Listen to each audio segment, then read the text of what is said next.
165 विधानसभा के द्वारा जो मुंगेर में वोटों का घोटाला किया गया, इसका पर्दाफाश करने के लिए यह महागठबंधन की प्रेस कॉन्फ्रेंस आयोजित की गई। साथियों, हम लोगों को मतगणना के दौरान निर्वाची पदाधिकारी मुंगेर ने जिस प्रकार से घोटाले का तंत्र को विकसित किया, उसका एक एक करके आप लोगों को पूरा ब्यौरा दे रहा हूं। वोटों की गिनती नहीं हो जाती है तब तक फॉर्म 20 निर्वाची पदाधिकारी नहीं भर सकता है, जिसका पालन नहीं किया गया, क्योंकि बूथ संख्या 53A और 113A का ईवीएम नहीं खोला गया और बिना उसको खोले फॉर्म 20 को भर दिया गया। यह स्पष्ट दर्शाता है कि निर्वाची पदाधिकारी ने प्रत्याशी विशेष को जिताने के लिए एक तरफा कार्रवाई की।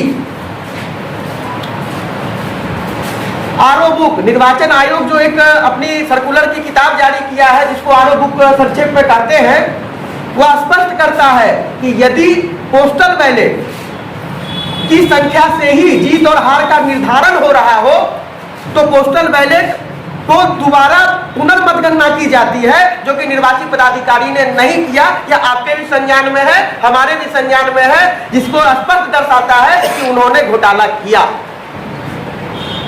मतदान के दिन 28 तारीख को चुनाव आयोग की एक प्रक्रिया है कि VTR को भरा जाता है, टोटल वोटर टर्नआउट, कि किस बूथ पर कितना वोट पोल हुआ।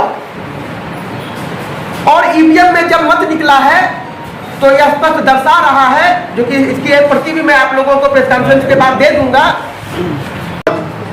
आपके माध्यम से मैं मुंगेर विधानसभा की जो हमारी देवमयी जनता है कि उन्होंने तो मुझे वोट के माध्यम से जिताने का काम किया, लेकिन सरकार का जो प्रशासन है उन देवमयी मालिकों का, जनता का अनादर करके विरोधी को प्रमाण पत्र देने का काम किया। मेरे पास तो सारा प्रूफ है।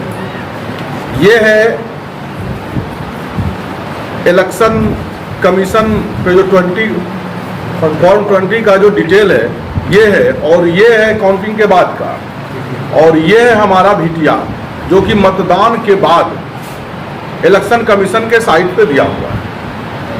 आप सिर्फ इस चीज़ को मिलाएंगे तो आपको स्पष्ट रूप से क्लियर हो जाएगा, ज्ञात हो जाएगा कि किस तरह से प्रशासन यहाँ का वोट का घोटाला करके विपक्षी को प्रमाण पत्र देने का काम किया। मैं वहां मौजूद था। हमारे विरोध करने के बावजूद भी ये सारे ईवीएम का काउंटिंग होने के बाद 4 ईवीएम बचा हुआ था जो खुलना बाकी था, लेकिन उन्होंने 2 ईवीएम का मात्र गिनती किया, और वो उस ईवीएम का गिनती किया जहां पे हमारे विरोधी, हमारे विपक्षी पार्टी का वोट का, मत का परसेंटेज ज्यादा था। लेकिन मैं कन्फर्म हूं कि वो 2 ईवीएम का जो गिनती नहीं हुआ, मैंने वहां पे बोला कि उस ईवीएम का भी आप गिनती करिए वीवीपैट के माध्यम से, लेकिन उन्होंने एक नहीं सुनी।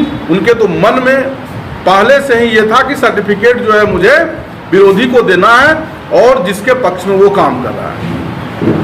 तो उसके बाद लीडिंग जो 2 बूथ था हमारा, एक तो उसको गिनने का काम नहीं किया, और दूसरी बात मैं आप लोगों से पूछना चाहता हूं कि जो लोग चुनाव कराते हैं वो क्या कभी गलत वोट डाल सकते हैं? क्या वो कभी गलत वोट नहीं डाल सकते? उसके बावजूद भी चुनाव आयोग का सख्त निर्देश है कि सबसे पहले हम लोग बैलेट की काउंटिंग करेंगे। लेकिन उन्होंने क्या किया, सुबह 8 बजे से शुरू तो किया, लेकिन 1400-1500 वोट को वो गिनती करने में 10:30 बजे रात बजा दिया। बताइए कौन सा ऐसा कारण रहा होगा कि 15